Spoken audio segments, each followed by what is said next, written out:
It worked. Hello, everybody. Yay. Thank you for everybody who's already joined us. Thank you for the people who have subscribed, like Aradin and our new mods. Really appreciate this. Um, I'll give us a little introduction before we start chatting. My name is Ariana. I'm the co-director of the Consent Academy. Consent Academy is a Seattle-based nonprofit that aims to talk about consent and all of its complexity and potential. And yeah, Ash, do you want to introduce yourself? Mhm. My name is Ash. I am the other co-director, and we are very lucky to be joined by the director emeritus today. Sarah, would you introduce yourself? Hi, everybody. My name is Sar Cervic. I am the director emeritus. I also work as a marriage and family therapist. And so we're going to talk about some topics today that have a lot of impact on people and I think are really important to talk about. Yeah, awesome. Thank you both for introducing yourselves. And yeah, so the theme today, you probably saw, I titled this Mother's Day Special, Abortion, Autonomy, and Consent. Um, just really laying it out there. What is it we're going to want to talk about today? And yeah, so let's just start with, why are we wanting to talk about this in particular today? Um, for me, a lot of it is that I know, for example, when my mom was pregnant with me, she was very, very young. She was still in university. She was probably too young to have a kid, and my grandmother had encouraged her to get an abortion. She didn't. Had she done so, I would have never known. And I recognize the sort of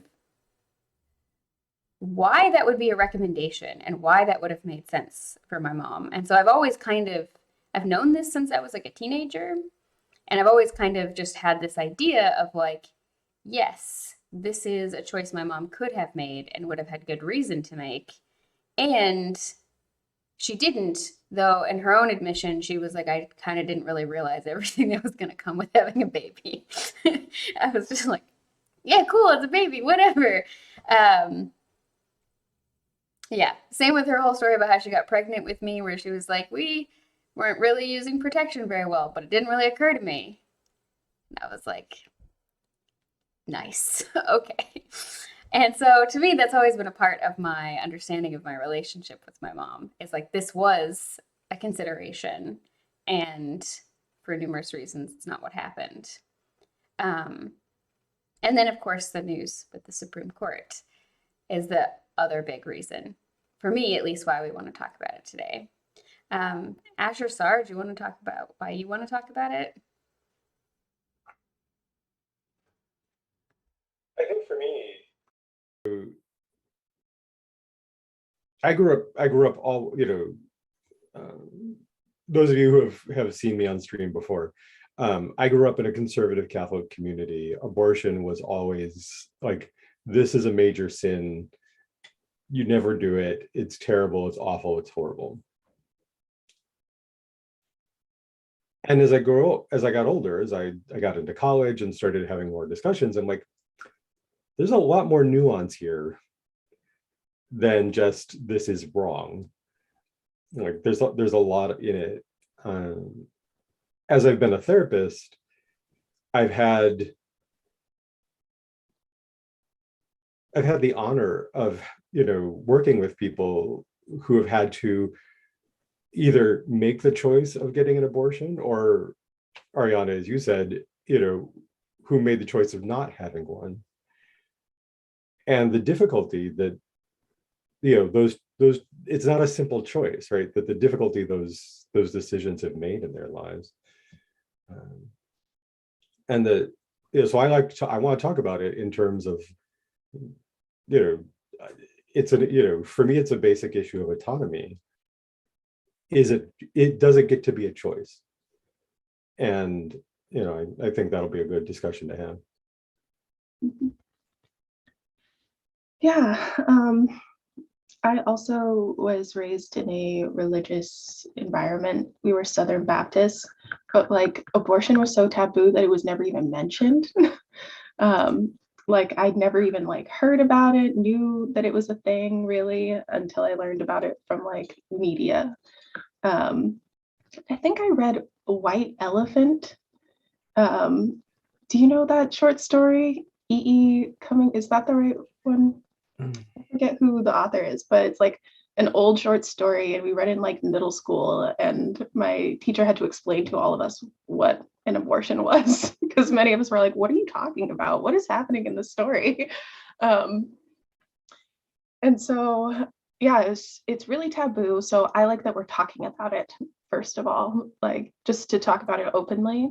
And then I've had an abortion, and I was like, I've been in a sex educator certification program. I like knew intellectually what abortion was like, but then I like went through it and was like, wow, I had no idea what this was going to be like actually. um, and then I talked to my mom about it and found out that she'd had some before, and that, you know, 1 in 3 women will have one. And like, I was just like, why don't we talk about this actually when it's just been happening forever and like is a very normal part of life. Um, and other cultures do talk about it to some extent, but like in the US, it's so fraught.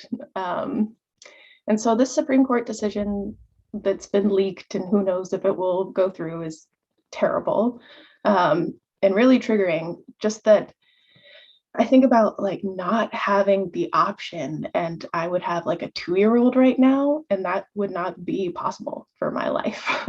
I just absolutely know that wouldn't be a possibility. Um, so yeah, and that all so many people going through that are like, whoa, what if I had a 7-year-old right now? What if I had a teenager right now? That's just, yeah, children are a lot of work, and I think you really need to choose them. Um, yeah, I have a lot of reasons why I'm passionate about this topic. So let's just get into it.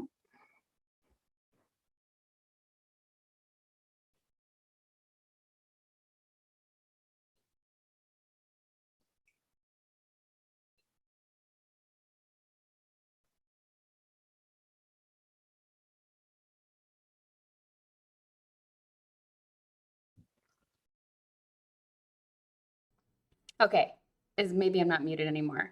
All right, that's good.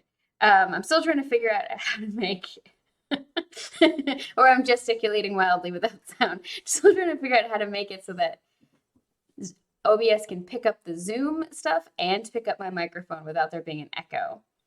I'm working on it. Anyway, I grew up in a very religious household, but my parents were very realistic about the fact that I was likely to have sex as a teenager. And my dad had always said that if I ever got pregnant, either I was keeping it or I was getting an abortion because he didn't like the idea of adoption because he didn't want his grandchild out there and not be able to have a relationship with it.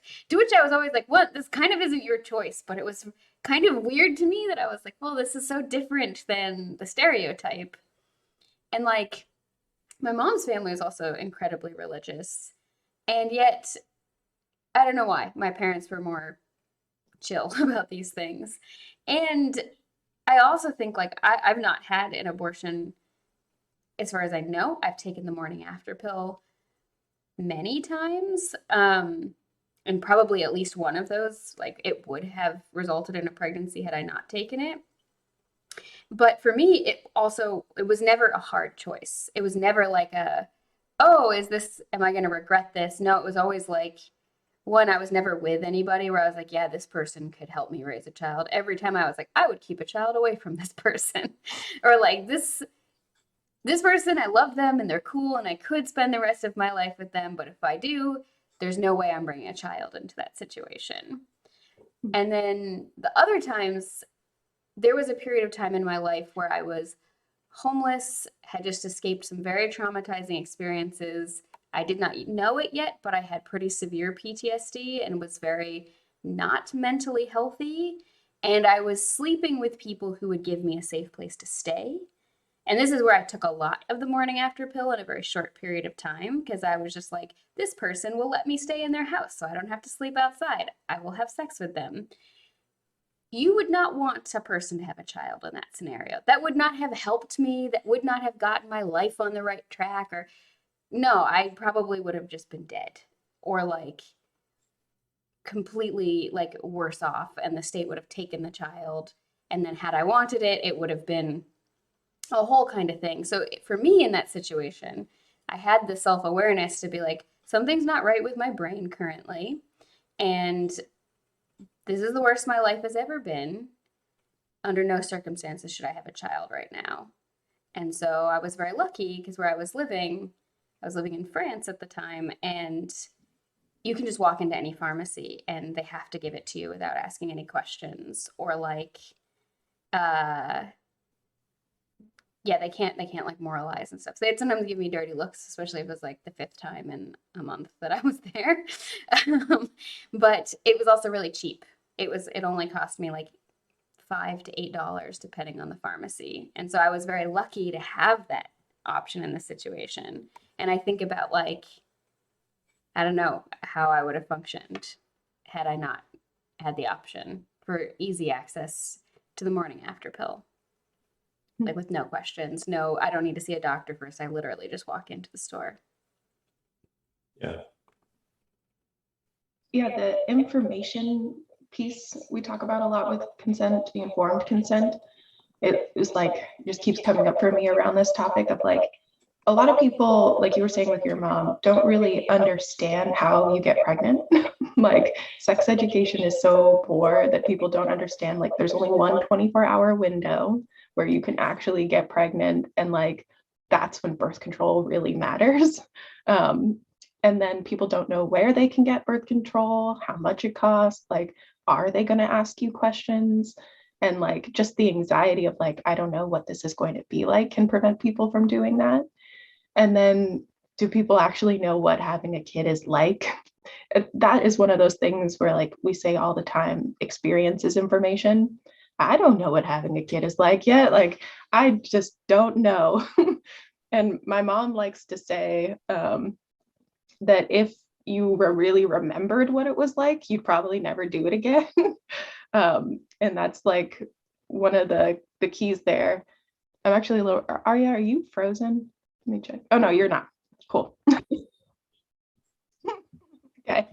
Um, yeah, there's a lot of like endorphins and neurotransmitters making it so that you do forget the pain, so that people will do it again. Because like pregnancy is a life-threatening event. Like that, having that information around that, that is the piece that is like missing for me in all of these conversations where people are like, oh, adoption or something. I'm like, do you really understand that like you can die from giving birth? Like, do people should really consent to that? Because there's a possibility of death. Like that is so big for me. Like, yeah, and that doesn't seem to be like centered in these conversations. Like, um, yeah, people often don't have the capacity to really fully grasp that. It might be in situations that are already hard to survive in, and then you add a pregnancy on top of that. Yeah, death is an option. And the mental and emotional scarring that happens. I mean, informed consent, right? Like going through an abortion is not an easy process. It is difficult physically, it is difficult emotionally for most people, not everybody. But it's a medical procedure, right? All that ideally gets explained to a person when they go through it. People will explain birth once you're already there, right? It's like you don't start talking about that until your third trimester. And we should probably, it's a lot like other sex education, right? We should have like real intelligent conversations around what does it mean to be a parent? What does it cost in this day and age? How hard is it? What choices are you making in your life to do that? And allow people to enter into that with an informed space. But yeah, I mean, as you noted, Ash, like the state of our sex education is so poor, at least in this country, in the US, that there are people who don't even understand that you can get pregnant from having intercourse. Mhm. Yep. Yeah, I think of like being in middle school and high school and people, one, not realizing that they were having intercourse, not even realizing that that was what they were doing. And Yeah. then, yeah, arguing about like how you could get pregnant and just like being so wrong about it. So, yeah. Yeah. Children having children is like an issue there in that regard, like capacity wise. Yeah. And the way I mean, I've heard the argument, right, that, women are fertile and capable of carrying a child to term at age 13 or 14. And that this was the case for centuries, right? I think we have a very narrow view of history in many cases, and that was not always true. Um, but B, our society has changed. Like the average age of birth, first birth in the United States is up at like 28 or 32. Like, we've, as a culture, we've sort of like, pushed out childhood. You know, it is true that there were women who gave birth at 13 and 14. I mean, there still are. Let's face it. But you know, we look at childhood now as extending into the early 20s in most cases. Uh, and children don't make good parents. And we don't have the social support even for them to be able to do that easily unless they have a good, solid family structure. And there's a lot of people who don't. Yeah, Krellin brought up in chat, and I do want to second this. Krellin said most medieval marriages had both people over 18. Teens brides and teen mothers were never the norm. And it's also true. There's a really good book called The Time Traveler's Guide to Medieval England. And even the only time it changed a little bit was right after the Black Plague, where most of the population was under 25. Like the vast majority of the population of the whole continent was just like so young. And then people started having children younger. But it's talked about in the book that these people were partially doing that because there were no elders around to tell them how to do things anymore and like guide them through stuff. But that a lot of the time, you could have people getting like betrothed as young as like 3 and 4. So they were like promised to each other. Most of the time, the actual like, you're married, you're going to live together, you're going to start having sex was like after they reached around 17, 18. And that there were like a lot of customs around making sure that the person was like ready for this and that they were like mature enough and that their family didn't still need their help and all of these other things. Um, but yeah, I think it's very interesting just to think about how like even in this time period of the 1300s, it was not that common for people very young to be having children, and it was seen like young girls having lots of children or like young women was definitely encouraged, but it was also like heavily socially supported. There was a lot of structure around it. And then it really only became common for very young girls to have children when there were no more like adults around. When it was just like, okay, no one knows how to do anything. And yeah, yeah. I think that some people are talking about it in chat where they're like, someone mentioned, Reverend Mort said that the sad reality is that there's a pretty significant group of people who would, in fact, have preferred for me to have had a child in the situation I was in. And I think that is also true. I do think there are a lot of people who would say, like, oh, but it would help you, or it'd be like a blessing, or it would be a good thing to come out of this situation. And it's like, I respectfully disagree. Like, I know myself, it just wouldn't have happened. Um, And like my response to that is like, I feel like it would be a really great thing for you to get a full body tattoo. Like that would be really fun and amazing for you. I think it would look amazing. Like you'd have it forever. So super awesome. And like, does that change how they feel about getting that done and having to endure the pain and the hours and like the money that that would cost? No. So why am I saying that to them? Yeah. Well, it comes back to that issue of autonomy, Mm-hmm. right? The right every person has to say what happens to their body, mind, and spirit. Like we have the right as people to say what happens to us. The right of something isn't always realized. I mean, we it's obvious.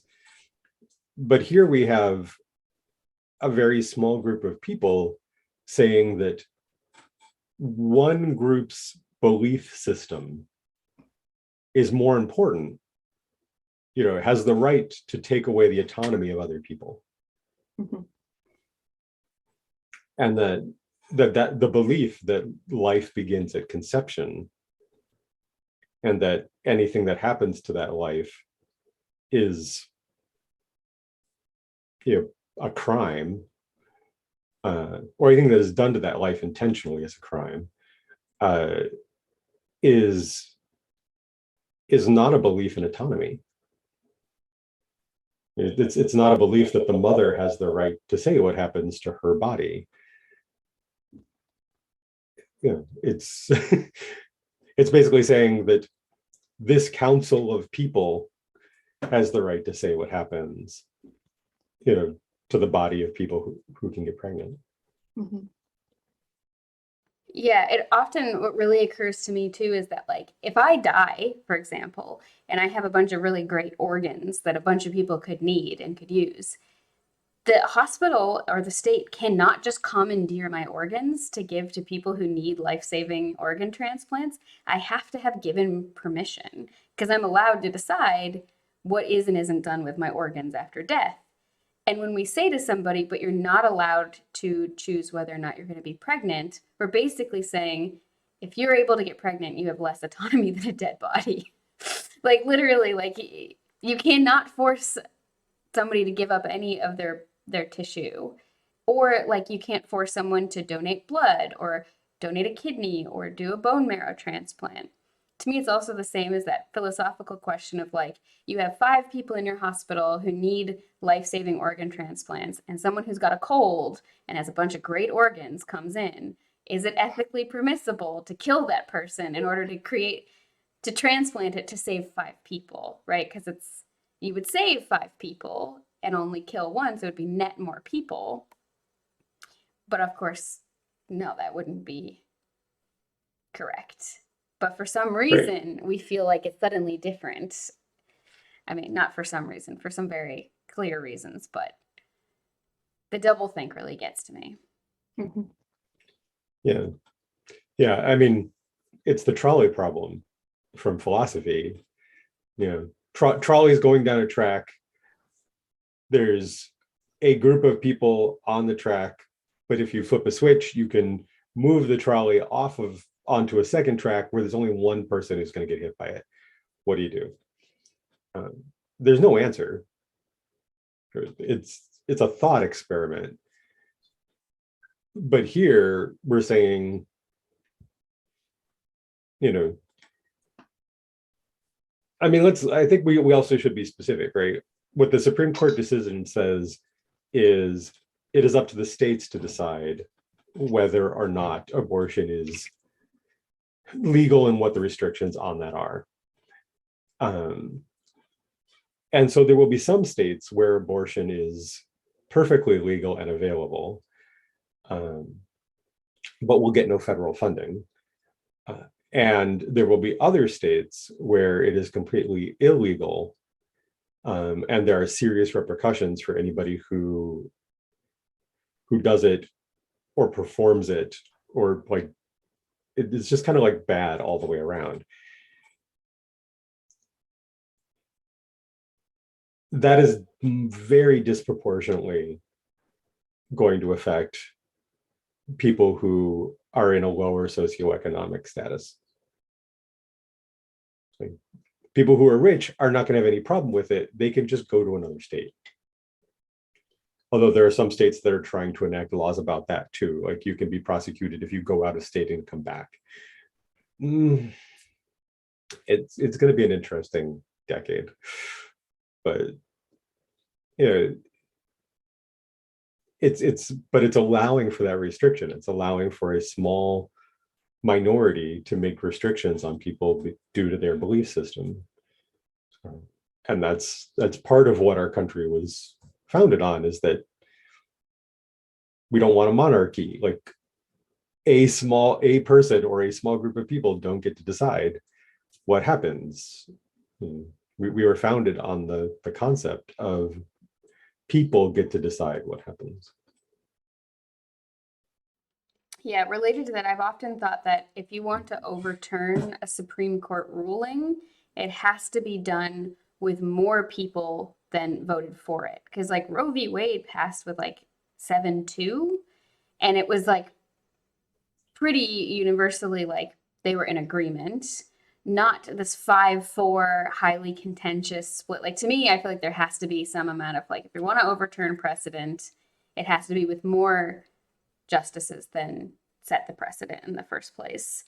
It's like a little niche thing, but I feel like that option should be there. And reading the draft decision, there were lines like national supply of infants, of like we need to increase the national supply of infants because there are all these people who want to adopt babies but who can't because there aren't that many infants to adopt. And it's like, to me, this really reminds me of like the, forced adoption of Native American children to be adopted by white families and that kind of thing. These sort of like kill the Indian, save the man. We're going to raise up the little children. Very colonialist thinking. But then also, nobody owes anybody else a baby. Like, you know, Right. just because someone else wants one does not mean you have to give it to them. And we have plenty of like 7.8 billion people in the world right now. Like we have plenty of people. What we don't have is the rapid growth that was seen back in the 50s and 60s that allowed for rapid capitalistic expansion. And there are people who look at that and go, we cannot continue to be a capitalistic society unless we have this constant growth of consumers to push the percentages forward. Plus it's all the based poor, on really outdated theory. yeah, plus the whole poor and desperate underclass that you can then exploit more. Because if people are even in worse financial situations, as we often talk about in our consent basics classes, like that power differential makes the situation even less consensual because you have less ability to say no and to opt out. And we already have this situation where we have like market solutions to things we can't actually say no to, like healthcare and housing. But then if we really trap people even more in poverty, there's more people to exploit and to use and to sell their bodies in different sorts of ways in their labor. And the more people there are to exploit in that way, the less you have to pay often for the labor. Yeah. Yeah. Again, complexity, right? This isn't a simple moral question of is it right or is it wrong?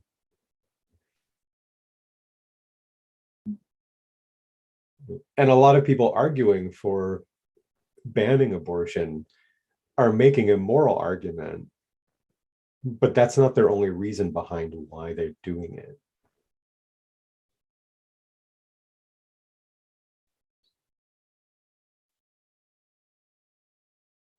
Someone put in the chat, let me get up the actual thing. I think it was a Rodden.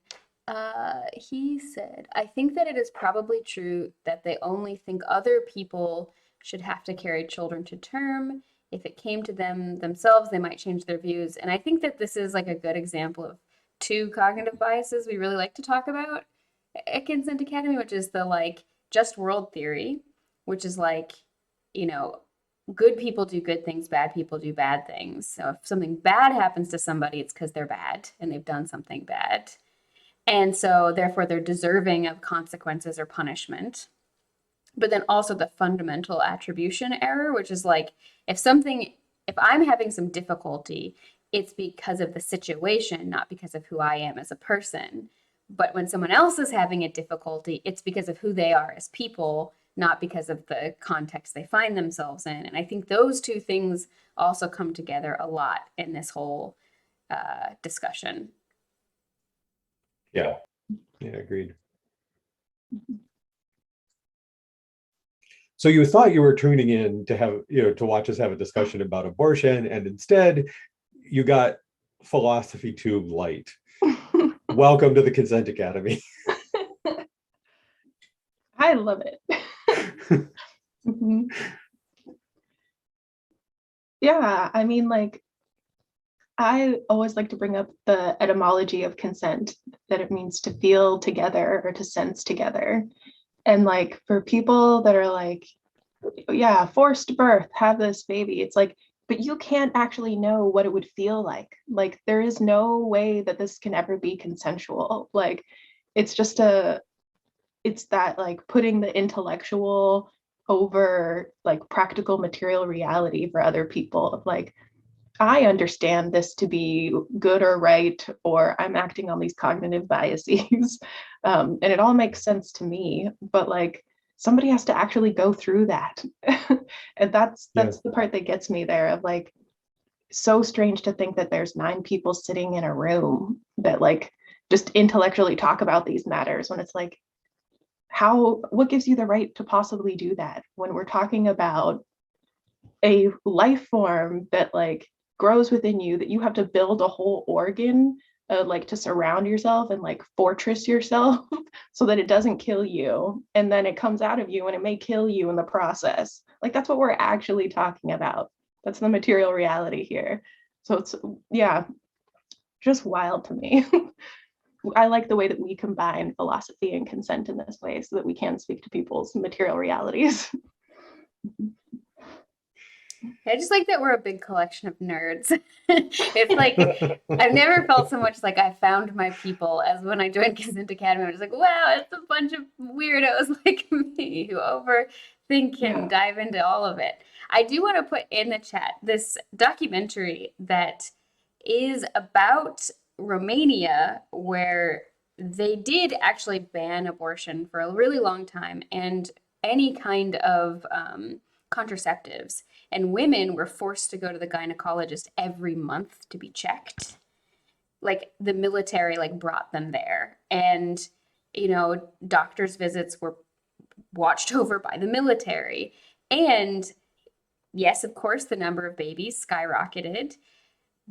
But the long-term impacts of what that brought are really devastating, and the society is still dealing with the ramifications of it. So I put the documentary. It's completely on YouTube. It's called "Children of the Decree," and it was like Decree 770 or something. Yeah, exactly, Reverend Mort. The fact that the military brought them there is very telling, and it's a kind of hard documentary to watch because you're just like, wow, this is a lot of suffering that happened because this ruling, and their whole idea was they wanted a greater supply of workers. And if you were being forced to have children, you should have faced it with pride of like, look, I'm creating a supply of workers for the like communist utopia we're trying to build here. And, right now we're talking about like restricting abortion often in the context of like religious arguments, but these arguments can come in a lot of forms as well. There are lots of different shades of the same idea that it is morally good and ethically permissible to force people to produce more people.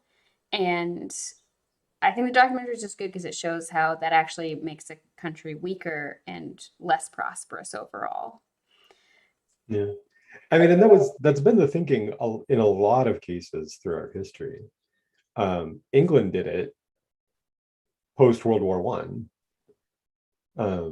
they really encouraged, they did it, but through encouragement and propaganda, not forced military pregnancy. But you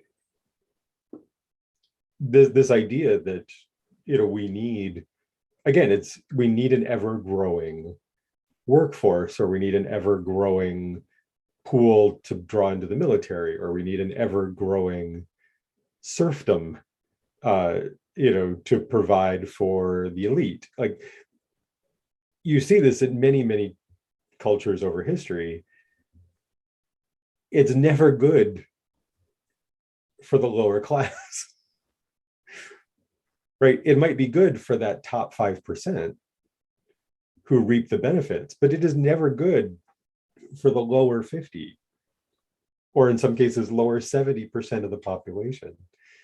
And I think the way you put it before, it was kind of perfect. It's like, we're attempting to legislate the necessity of suffering, Mm-hmm. which is not, like, we shouldn't be doing that as a society. It's like, oh, this 50% of people, they can suffer for the benefit of the rest of us. And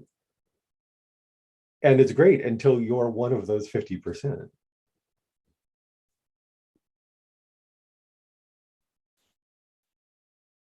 And it's not something new that like our country has done before, is the way I think about it. Like one of the things that got me to feel like Consent Academy was my people was when I was talking about autonomy, and I mentioned slavery and how that was a gross violation of autonomy. And like I wanted to mention abortion, and I remember asking you, Sarah, of like, can I do that?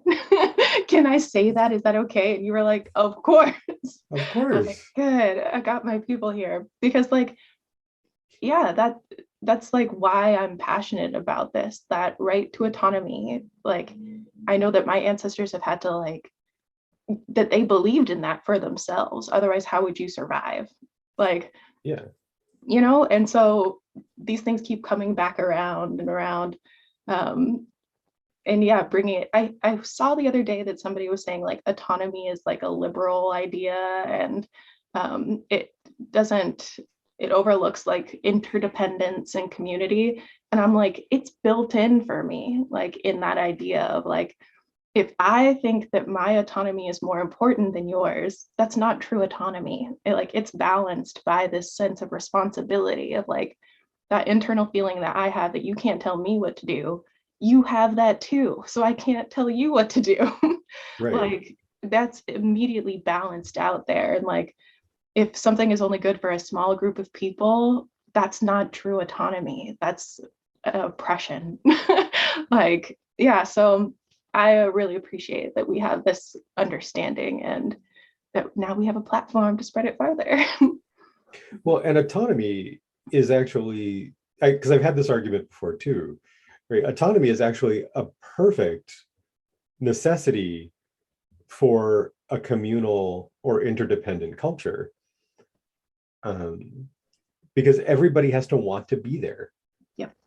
As soon as you force somebody to be part of interdependence, like they're not part of interdependence anymore. They're an oppressed minority within a bunch of people who choose to be in an interdependent culture. Like it's communal cultures, collectivist cultures are amazing. They're useful. They're probably better than what we have. But autonomy is not arguing for an independent mindset, right? It's arguing for an aware mindset of I get to have boundaries, but it also ultimately argues for you get to have boundaries. And it's my job to respect yours as much as it is your job to respect mine. Mm-hmm. Yeah. And so I think unless you're, what is it, 58% of the Supreme Court. Yeah. Yeah. So like for me on Mother's Day, a part of respecting my mom is like respecting anybody's choice to not be a mom. like that's autonomy for me in a nutshell. Yeah. And it seems, I mean, and part of this is our bubble, right? Is that we talk about this a lot. So it seems like a very understandable and easy concept. And it's really, really not. Like people really have a hard time internalizing the concept of autonomy. And so it feels new and liberal, but it's actually been around. I mean, you can look at the discussions of autonomy between Plato and Aristotle. It's been around a long time.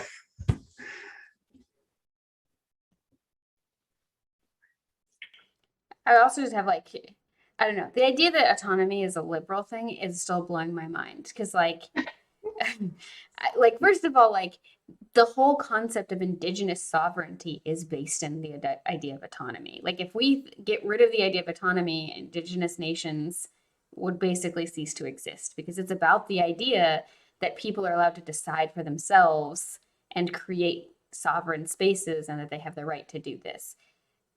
The rights are tricky and based off of treaties in the terms of sovereignty, but it's still based off of this idea of autonomy and self-determination. And then, as Krellin mentioned in chat, most collectivist societies are also incredibly private. Like, think about Japan, it's very collectivist. It's not that private. Everybody in the office talks about like whenever they have diarrhea and stuff. It was a little bit of a thing I had to get over. I came into work one day and I had been sick and I had to have like a colonoscopy and stuff. And like one of my coworkers just shouted to everyone, "I heard you'd been having terrible diarrhea." And I was like, "I'm gonna die now." Why would you say that? But Wow. in Japan, like people, one of the issues I had with dating there is like people are very against barrier usage and contraceptive usage.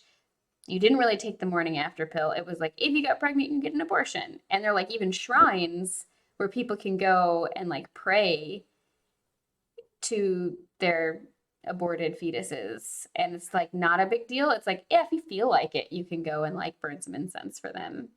But like it's so commonplace and so normalized that it's just everywhere in the country. And that's also a very collectivist society, but they still believe fundamentally people have the right to make these decisions for themselves and to decide what's correct for themselves. So I think yeah, even in collectivist societies, it's pretty yeah. And I'm gonna put in chat. My mom wrote something about for Mother's Day, and I'm gonna put it into the chat because I think people would enjoy it, and I'll read it.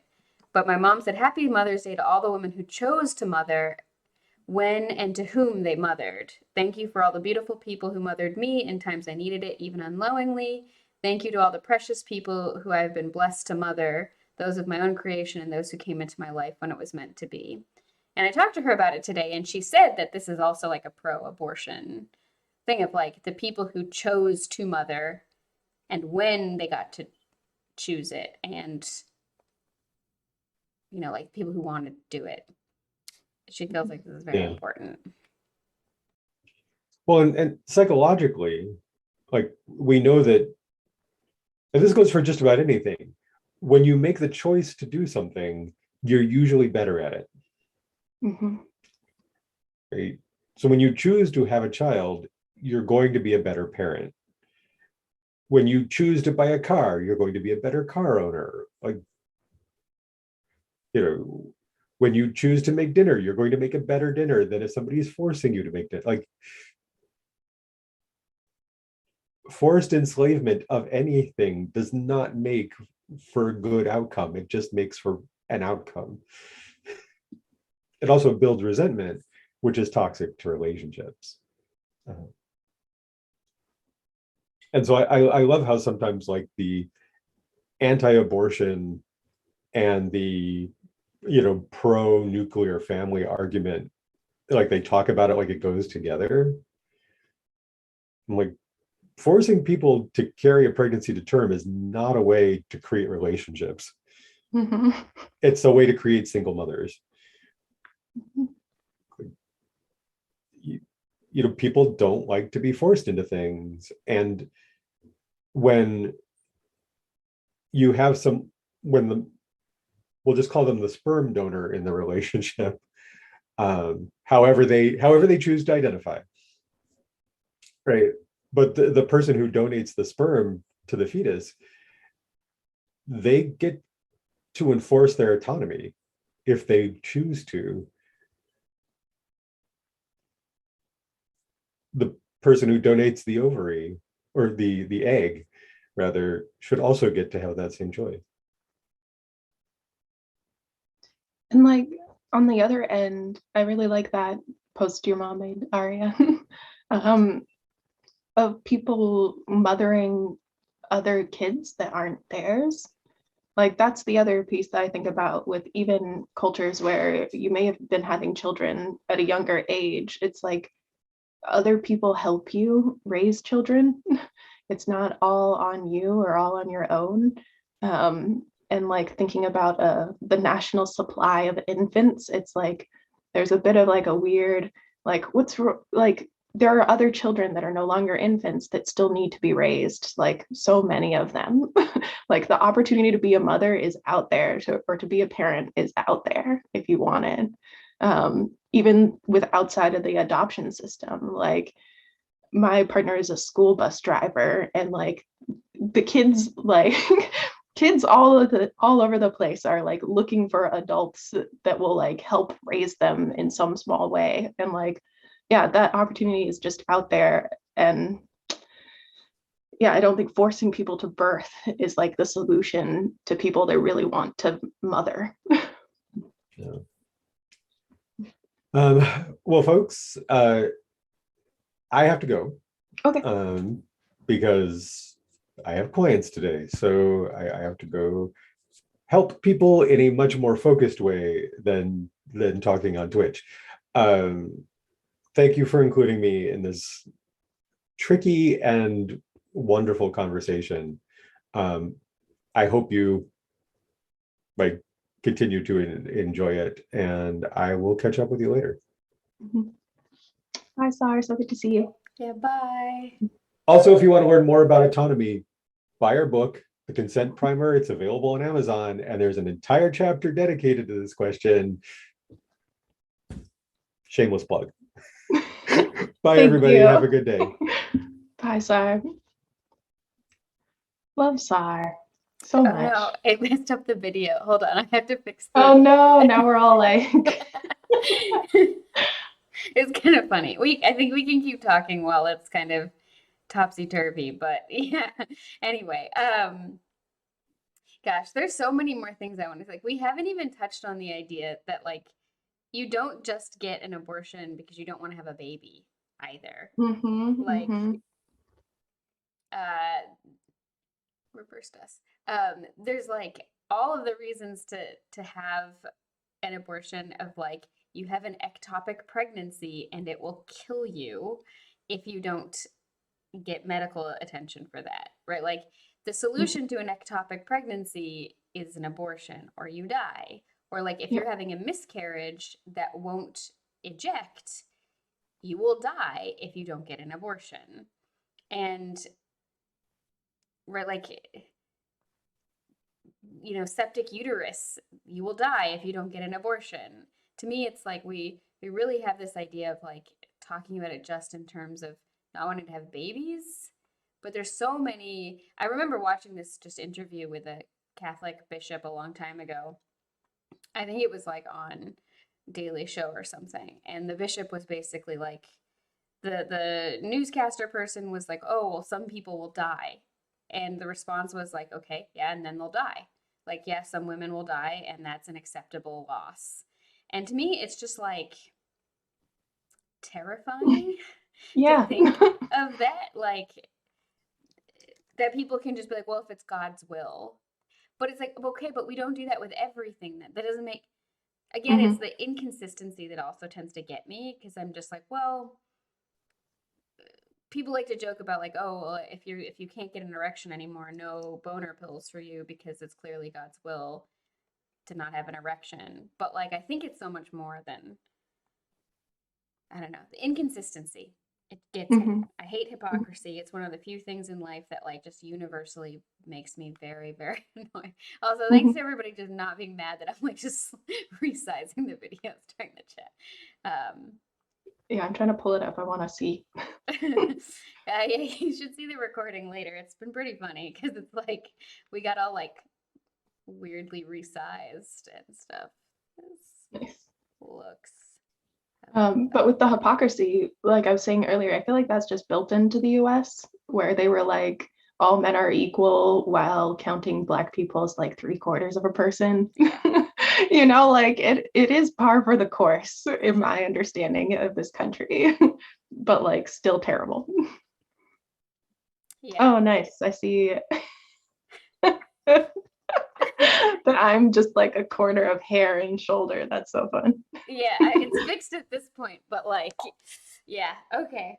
I There's just so many things I want to say about this topic. Like, because if you have an ectopic pregnancy, if it is attached to if it's in the fallopian tube or if it's attached to an artery and it bursts, you just die. You have like minutes Mhm. before you bleed to death. Mhm. Or like I think about how even if that time period of my life and even now, like I have a ton of medications I have to take. Many of them, including the 2 heart meds that I take currently, are contraindicated for pregnancy. If I'm pregnant and I take those meds, it's going to cause serious issues to the development of the cardiovascular system and other systems, like the electrophysiological system as well, because they're acting on those.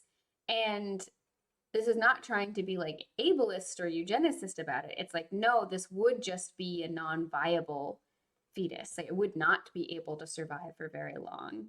So, if I'm ever going to have a kid, I'm going to have to plan. I'm going to have to be like, I need to go and talk to my doctors and take time to figure out when to stop what medications, what risks are worth taking. Like, I know for me, I definitely want to keep taking my ADHD meds because I'm so much more accident prone without them, like tripping down the stairs or like I've been hit by cars when I don't take my meds. And to me, it's like we don't really know if they're gonna have any negative impact on a developing fetus. Whereas the heart meds, we definitely know, like they're like, yeah, this will definitely screw this up. But for Mhm. this, I'm like, this. I also wouldn't want to risk like just get it if I just got pregnant now and I'm taking these heart meds for weeks. Like to me, that's too much. I would just be like, I can't feel good about doing that. Anyway. Mhm. Yeah, people deserve the right to plan. Like when I think of these, even the abortion bans in certain states that are like anything after 6 weeks, I'm like, 6 weeks is 2 weeks after you've missed your period. Like for some people, that's a normal variation. Like, and in all that time, like the longer you don't know you're pregnant, the more you're like just living your life the way you've been living your life and taking your medications or drinking or whatever it is that you've been doing. Like people deserve the right to plan, even if they want to be a parent, of like how that pregnancy goes, how it starts off. Like it should be a very intentional decision rather than like, I just haven't been able to get an abortion at 6 weeks, 11 weeks, whatever. And now I'm forced to live with those choices of what's going to happen to this fetus. Like, so messed up to me. Yeah, it really is messed up. And it's frightening to me because it's yeah, just being able to make choices about your own body. And I worry about the criminalization of miscarriages. Or, like, I saw this funny thing on Twitter that was like, okay, if one twin absorbs the other twin in the womb, are they going to Mhm. slap little handcuffs on the fetus? And I was like, yeah. Yeah. And it just says to me, like, people really don't understand like the material reality of what a pregnancy is like. And like in our government, we know that's the case. Who was that? Senator Todd Aiken, who's like, oh yeah, a woman can just shut that stuff down. They won't become pregnant from an assault. Of like, it was like, y'all, you are in a position to be making decisions. Like, how is that allowed? And I don't know about the Supreme Court justices, but I really doubt the level of their sex education. Like, just, and that makes very little sense to me of like these random people get to be making these kinds of decisions without any kind of expertise as well. It's like that's the situations where I do put my autonomy into the hands of other people, like doctors. If I'm told I have this life-threatening disease that I don't know anything about, I listen to them and help and use their guidance to help me make decisions about what happens with my body. That's not the case here. Like, they don't have that knowledge. Yeah, I also think that, people get really, I think people often lose sight of what we're often actually talking about when we talk about abortion. And they get really into these like horror stories of like someone who has an abortion and regrets it. And it's like, yeah, and plenty of people have kids and regret it. Plenty of people are like, what did I do? Oh my goodness. Like I'm thinking about having kids at some point in the near-ish future, and part of me is like, but if I don't go to this Ghost concert next Friday, will I ever go to another concert ever again once I have children? Like, I mean, but that can happen. It can be so expensive, or it can be so like time consuming, or things can go wrong. And like there's also the issue of, I think about, I have a bunch of disabilities, not just cognitive, but a lot of health issues as well. And I try to think about what is my actual capacity to care well for a child. And there would be certain levels of needs that a child that I could be pregnant with could have, where I would be able to say, there is no way I'm going to have the capacity to consistently care for this. Like, if I have a kid who needs to take like certain types of medications at the same time every single day or they're going to die, I probably should not be responsible for that child. Like, maybe my partner can carry that, or like we can find some sort of system, but I barely even remember to take like medications that make it so I don't faint all the time. Like, have serious issues because my ADHD is that like I'm that impaired from it. And that doesn't mean I couldn't be a good parent. It means that my ability to be the kind of parent I want to be is contextually dependent. And yeah, I think that it's, I kind of lost where I wanted to go with this. I remember it's kind of funny because I started with like, we lose what we're really talking about when we're talking about these things. And then I lost the thread. But I was thinking about, there's a video that's gone around of Pete Buttigieg when he was running for president, I think. And he was on Fox News and he's being asked about like, does he think that there should be a line between abortions that are allowable and abortions that are not allowable? And the guy was just like third term or third trimester, not third term, third trimester abortions. And I think it's this like specter of like, we just assume that it's just like some random floozy who just wakes up one day and is like, you know what? I think I want to take my nail polish and instead of having it pink, it should be purple, and I don't want to have a baby anymore. And it's like, that's, I mean, for one, if they're that impulsive, well, they probably shouldn't be having a kid. And like, and I mean, I'm half joking, but also like it's most of the time the people who are considering abortions in the third trimester, it's because they've gotten like devastating health news about the mother or the person carrying the baby or the baby itself. And that I've seen like really destroy people. And I can't imagine like if you have a miscarriage, being forced to carry the child to term and then give birth to a dead baby and like go through the trauma and stress of childbirth. I would never have a kid after that. I would probably be too traumatized. I'd just be like, nope, I'm good. I'm not going through that again. Anyway, I said a bunch of things. I would love to hear what you think about that. Yeah, it's just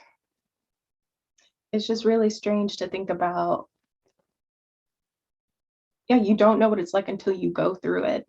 So people that don't have to go through it or never gone through it, making decisions about it. Like, why are they asking Pete Buttigieg? I'm sorry, but like, what does he have to say about it that matters? Like, that is such a huge lesson. Like, you were writing that article for our Patreon subscribers about allyship. just don't answer that question. You say it's not up to me. Like, that should not be up to me. Like, that's where I would like to see things go in terms of politics, of saying like, these are certain things that we shouldn't make vast moral decisions on. Like, you just provide structure to create the outcomes that you want.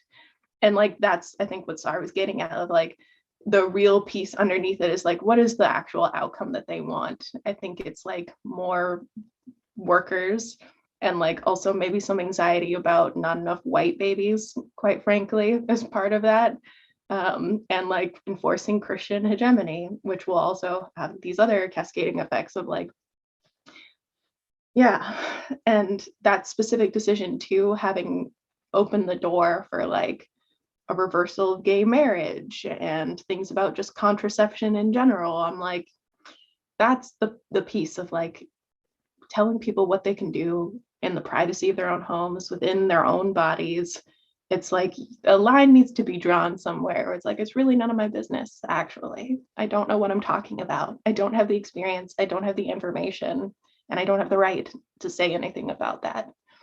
I would love to see the politician that gives me that line. Yeah, I mean, I think that humility is something that we don't actually tend to appreciate in that kind of way in politicians, because we kind of have this idea that gets reinforced all over the place in our society, which is like, if you don't already know everything and already have sophisticated answers to any question, that means you're like unintelligent. And if you're unintelligent, you're not worth taking seriously.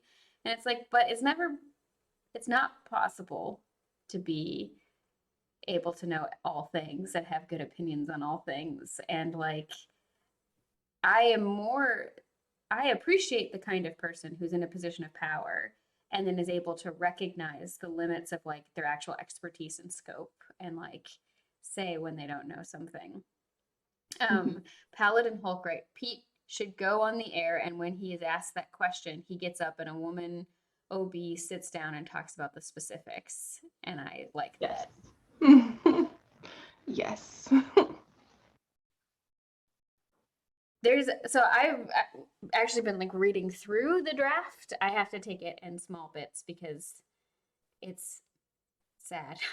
But there's Alito invokes this person called Sir Matthew Hale in the opinion. And there's a really good Twitter thread from a person who has a PhD specifically in women and gender in the sort of 15 to 1700s and knows a lot about Hale.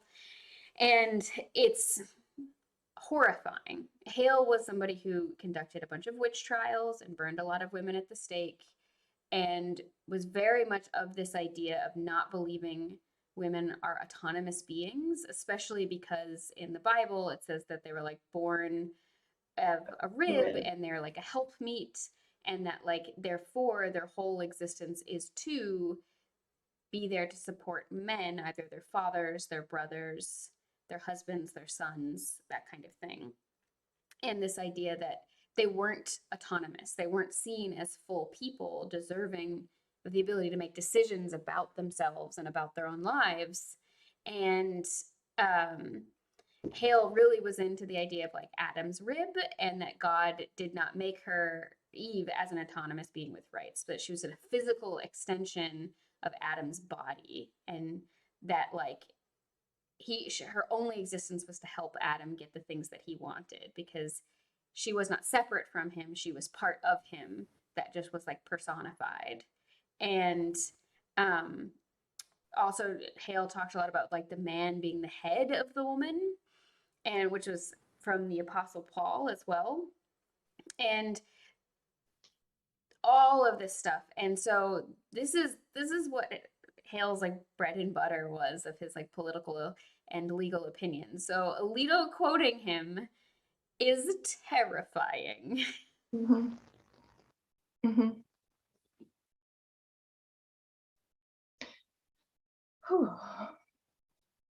Yeah, I don't know what to say to that.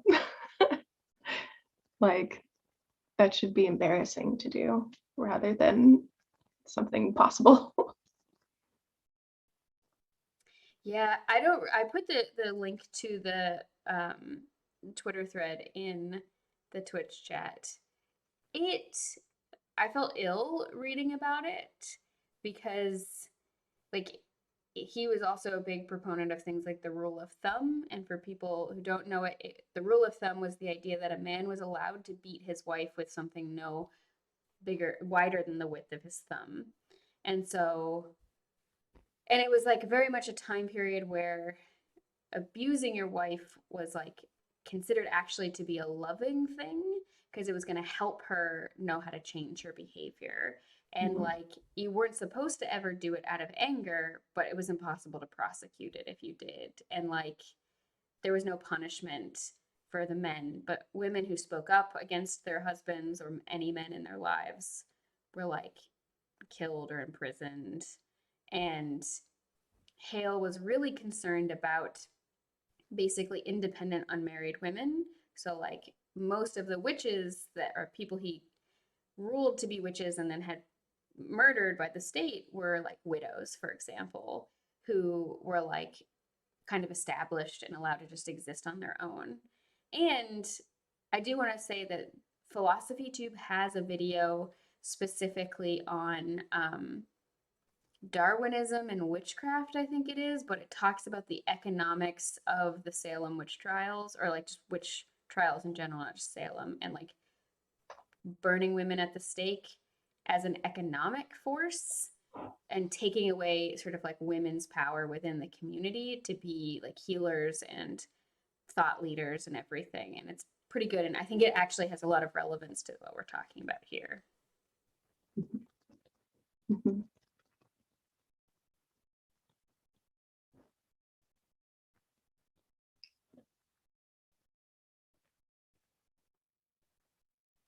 Yeah, I'll get the It's- video. Sorry, go ahead. Mhm. Yeah, no, I'm just thinking about how dystopian it is to think of myself as like nothing but a vessel for some other dude's kid. Like, yeah, just wild to think about that. When you have this full sense of like, I am a full human being and real person, and then like to live in those times where if you said that to somebody, they'd be like, you're a witch for thinking that. No.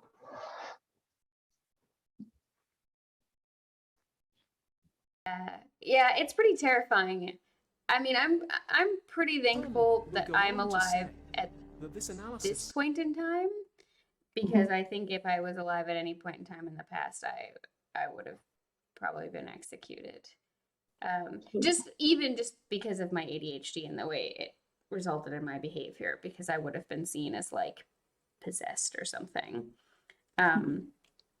Yeah, so I put the YouTube video in the chat. It's actually Witchcraft, Gender, and Marxism, and it's very good. And yeah,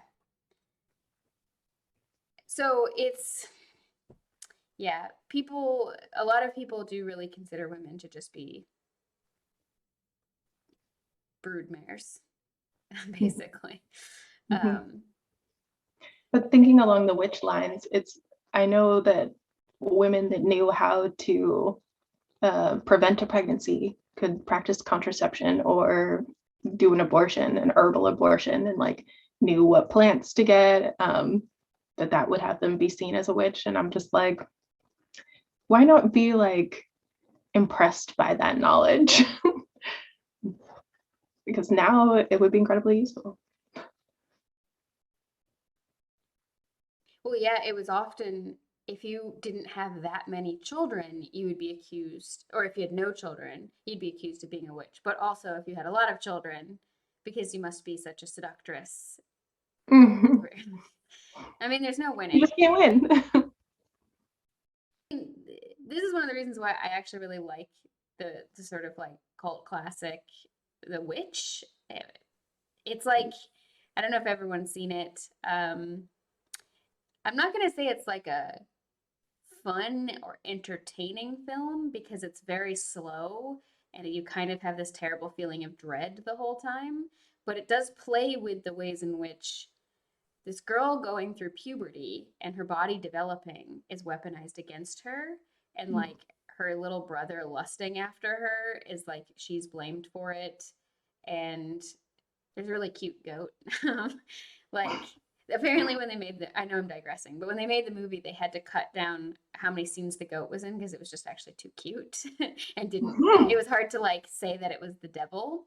But yeah, Jerry, the one with the two V's, so it's like VVITCH, and uh, and it's, yeah, it's a really good movie. I think it's interesting though, like if you've ever spent much time around goats, like you know they can be real assholes. But the idea that they are the incarnation of the devil has always been hilarious to me. But then I also think about like Pan, like the god Pan, and like sexuality and sexual pleasure. And Pan was big on sexually pleasing women. Mhm. And then equating him with the devil and with somebody out there has probably already written several books on this particular issue of like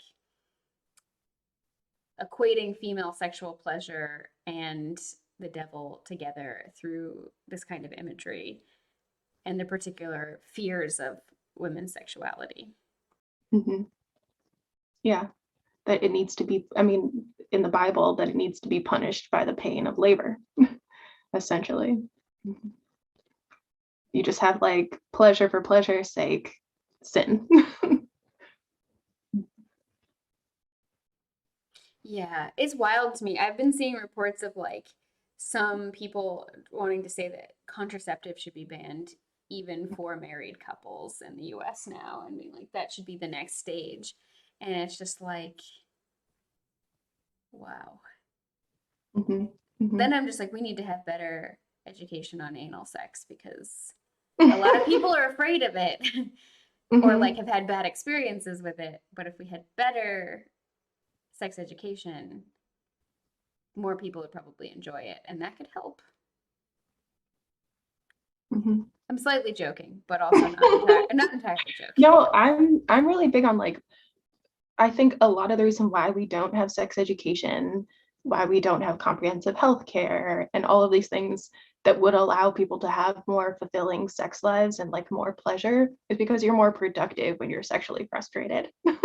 Quite frankly, like I think that that's a real driving force of like who would join the military if like you had a girlfriend or a partner and like a really fantastic sex life and like you wouldn't be as inclined, I think, to like do that kind of thing. But like I am very, very convinced of that, of like if there was more pleasure and more like education around how to have pleasurable sex lives that didn't, go immediately towards having a kid and like marriage and home, that was not seen as the one path, like people would have more diverse lives and like different creative pursuits that would not necessarily make the capitalist machine run as smoothly as it does now.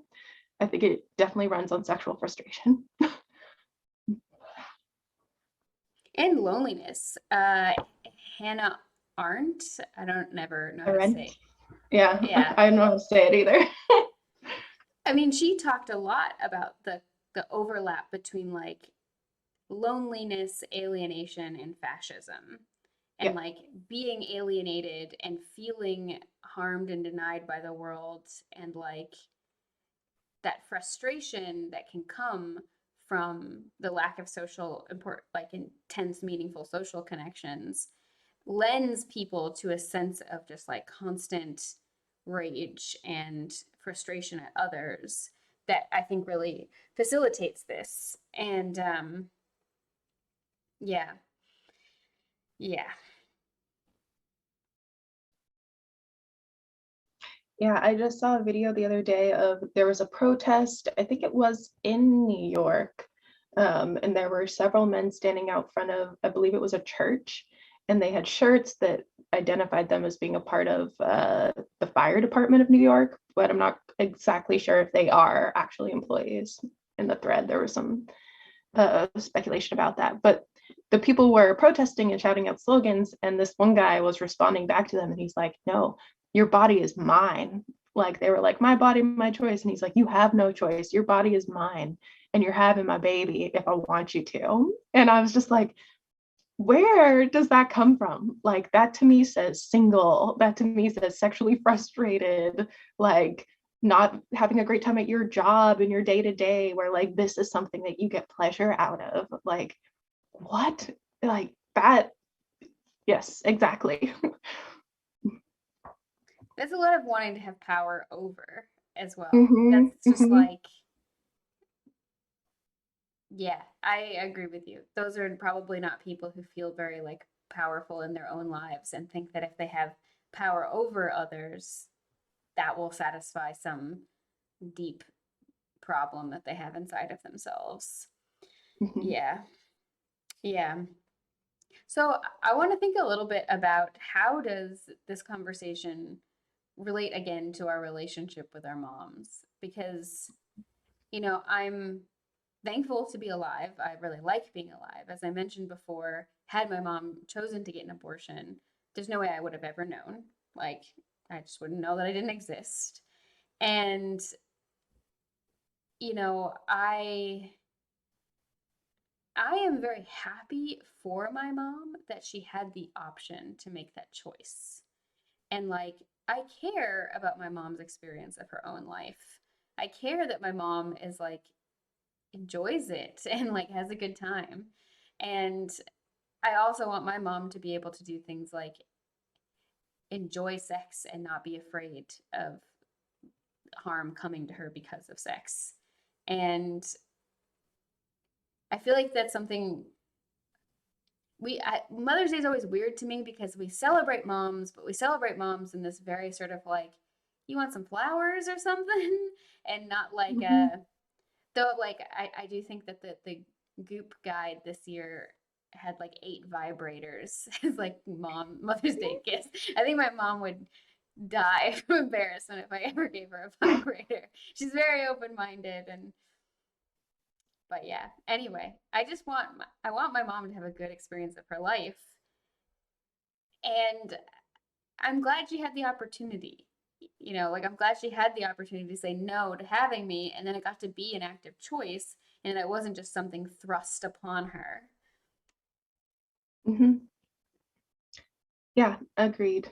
Agreed. And I want for Mother's Day, like for there to be less shame around saying like, yeah, I've had abortions and like plural too is the other thing. I feel like even amongst liberal people, they're like one is okay, but ooh, multiple, and I'm like, whatever. um, yeah, that people that have children shouldn't be afraid to say or ashamed to say that they've had an abortion before. Like it doesn't counter out like how much you want the child that you have right there. Um, but like that, what your mom was saying about being able to choose when is super important. Like my mom got pregnant the first time she had sex at like 15 and had an abortion. Like if that were me, it wouldn't be me because it was with a white guy. But if that were me, our lives would be so different if she was a 16-year-old mother. Like I'm glad that she chose when to have her first child. Um, yeah, just like that. And also having like maybe even a pleasure focus when it comes to that too, of like the positives around it rather than like it. We talk about it a lot in terms of like avoiding death, avoiding like all of these negative things that people don't want, but like abortion allows you to choose when you have a child or if you have a child and like create the kind of life that you want and for that child. Like it makes better lives, not just like the absence of terrible consequences. um, so yeah, I wish my mom pleasure. I'm not getting her a vibrator either, but I did say that she deserves all the pleasure and peace today. Um, so yeah, and I wish that for all of your mothers and parents out there. Also, if you're still looking for a gift to give your mom for Mother's Day, I really want to recommend the Bail Project. That's what I give my mom. You can pay for someone's bail so they don't have to sit in jail while they wait trial. And you can help make it so someone else's mom gets to come home for Mother's Day. I think it's a nice way to celebrate Mother's Day, especially since I live on a different continent than my mom. I can't see her in person, so I'm like, someone else will get to see their mom in person if I pay for their bail. Um, and Paladin Hulk wrote, "We put moms on pedestals so they can't go anywhere." Yeah, yeah, yeah. I think about my grandmother as well in this situation because she had a lot of kids, but some of them were she miscarried. Some of them, one of her children died. Was found. They just found it dead Christmas morning. It was like a sudden infant death syndrome kind of thing, and like my grandmother jokes that my youngest aunt was only born because she had two broken legs at the time, so she couldn't get away from my grandfather. My God. And my grandmother's always been like, I don't understand why women complain about like the pain of labor. You get a baby afterwards. It's amazing. And I'm like, I hope I'm as cheery as you are about the whole thing. Like whatever your birthing experience was like, I hope I have the same. And I also think about like my grandmother had a great sex life. My grandparents were not shy about the fact that they had a lot of sex and they really enjoyed having sex with each other, and that makes me really happy for them. I'm just like, yeah, I get sad thinking about how far back in my ancestral tree would I have to go for one of my ancestors to have been born out of like tremendous pain and suffering. And it's not that far. And that's sad. I think about also like just the epigenetics of things. Like if the stresses I experience in my life and my traumas can affect my offspring, what is it going to be if you spend 9 months hating the thing growing inside of you and like wishing for it to die so that you don't have to give birth to it? Like, I cannot imagine that does not have effects on the development.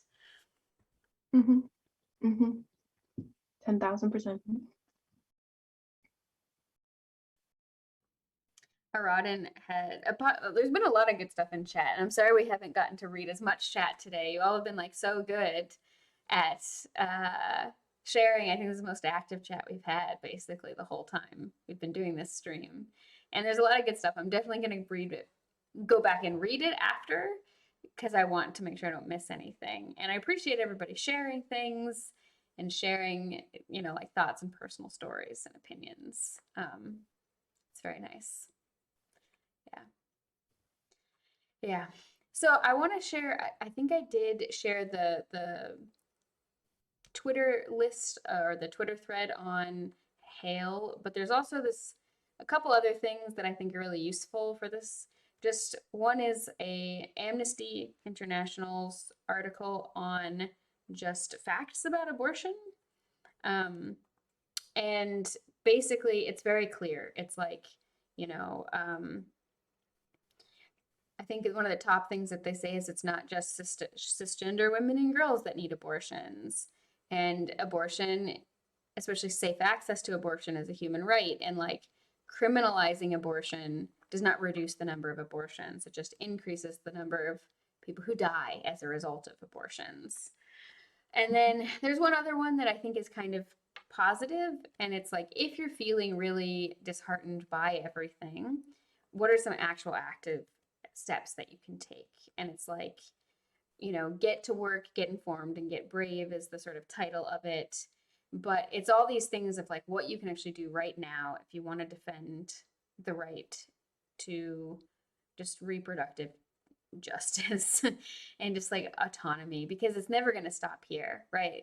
Eroding this right, it's going to come for everybody, and it's going to continue to erode more and more rights. And so there's steps that we can take now. I don't necessarily agree with every single solitary step that the person is advocating for. Or I can't say that I do because I haven't spent enough time with all of them, but I think overall it's like pretty good and pretty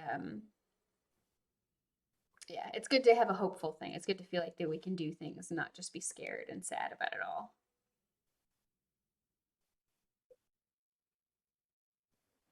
Yeah. So how are you feeling, Ash? Do you want to kind of bring it to a close here? Yes. Yeah. All right. Yeah, I think I feel myself fading. I taught like 6 hours of workshop today before this. Well, thank you all then for joining us. Thank you, Ash, for chatting with me about this. Of course. And I will just say thanks again to Sar. I always appreciate Mhm. getting to talk with Sar. And thank you for everybody who watched us today or who are watching this on the VOD. If you haven't given us a follow and you like what we're doing, feel free to check out our other videos as well and consider following us. We do also have things like a Patreon, which gives you access to other content as well. I'll put that in the chat. I think I spelled that right. And we have a bunch of, yes, I did spell it right. And we have a bunch of social media as well that you can follow us on.